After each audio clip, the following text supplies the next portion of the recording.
Hello everybody, welcome to the Brazilian Grand Prix of 1988, Ayrton Senna's debut for McLaren, but it's Derek Warwick who has taken a stunning pole position in the Arrows. Can he maintain that in the race?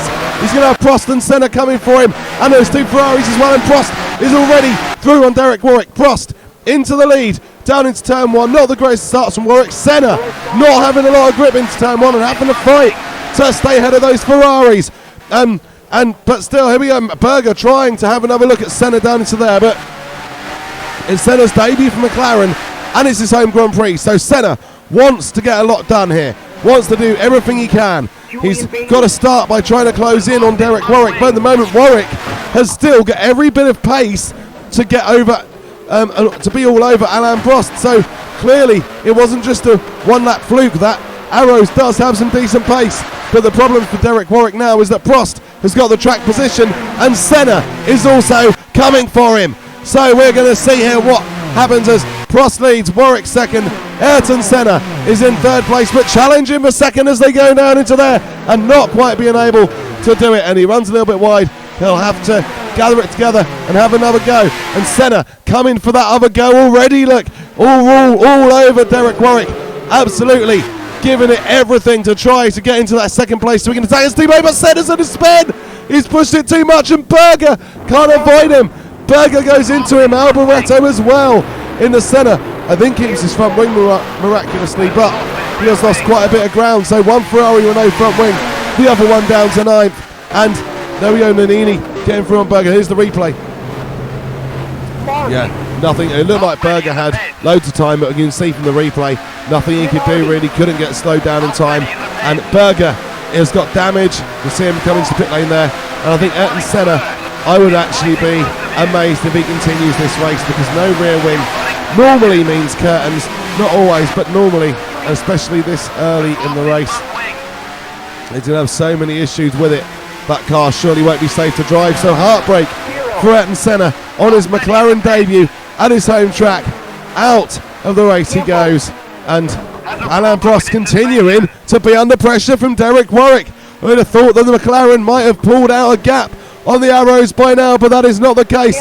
Derek Warwick applying the pressure. He is determined to try to get a first win of his Formula One career. To do it in an Arrows would be even more miraculous. I'm tripping over my M's today by the looks of it. But to do it in an Arrows would be even more miraculous for Derek Warwick. That's what he's going to try. And here is Nigelmansell. This is from earlier. Nigelmansell retiring. Similar damage to Ayrton Senna's now. Williams have had an absolutely terrible weekend. The car doesn't look good. Mansell qualifying down in 17th. Patrese in 19th. There is Cheever trying to hold off the world champion Nelsonpiquet, who left Williams last year. Not the best to qualify for Piquet. 8th place in the Lotus, so not quite getting the most out of the car like Senna would have last year, but solid enough, and now he's up in 5th on for a couple of points as Alboreto makes his way past Nakajima. And as we were saying about the Williams, and Piquet having another look there, so 17th and 19th on the grid, and just no pace, and that haven't shown any pace in the race either, I'm afraid. Mansell might not have really had much of a chance, but Patrese's not setting the world alight. He's still down in, I think, about 14th place, so yeah.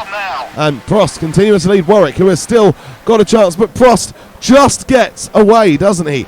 And that makes you think that the Professor probably has this race under his control. Just about gets away enough to maintain that gap over Derek Warwick, and by the time Warwick closes in under braking like this, Prost has got enough of an advantage to just nip that throttle and hold his ground ahead of Warwick.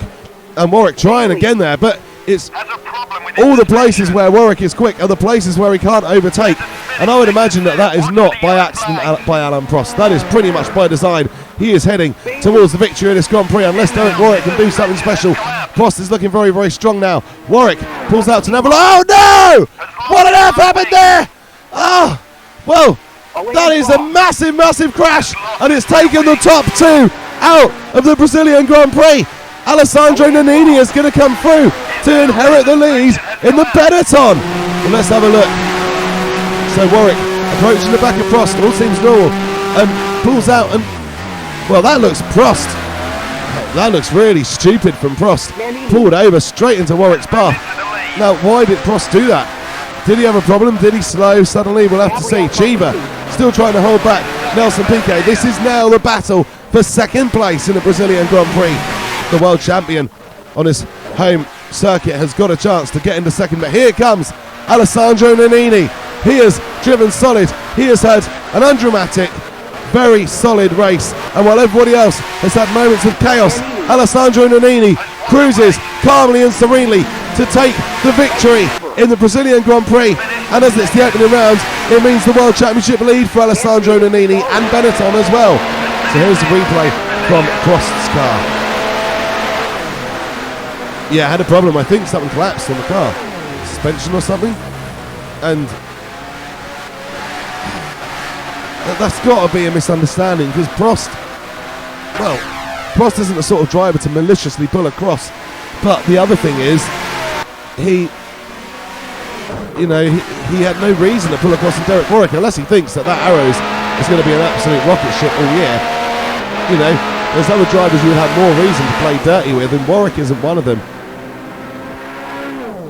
Oh, I think Prost was trying to pull off and trying to get off of the racing line, not realising that Warwick had already committed, and that, yeah, I think that is just a misunderstanding, an unfortunate incident with a very spectacular outcome, but thankfully both drivers are okay.